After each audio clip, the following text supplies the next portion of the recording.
So I have this story that I think illustrates how important it is to have a descriptive assessment. And it has to do with a couple of dishwashers.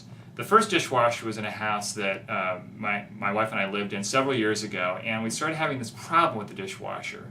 And it was that after we ran it, there was this big puddle of water in the middle of the kitchen floor.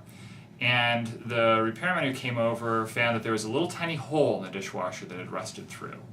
So that was basically what was going on with that one. A couple years after that, my wife and I moved into a new house, brand new dishwasher, and wouldn't you know it, the same thing started to happen. There was a big pool of water in the middle of the floor after we ran it.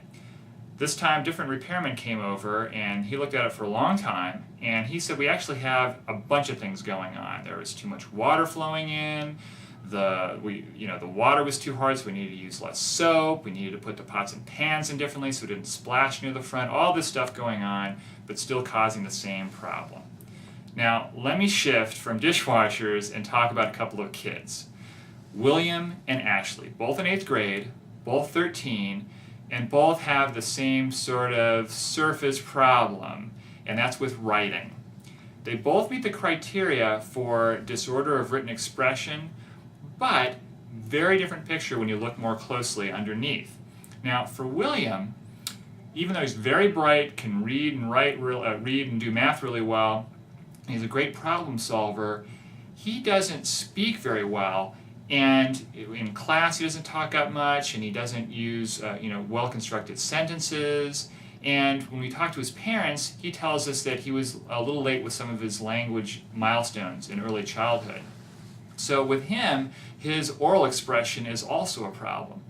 Now, Ashley, on the other hand, she's great when she's speaking. She's really, really good, and it really is a big contrast between what she can say and what she can put on paper. It turns out with Ashley, the problem is with controlling the pencil.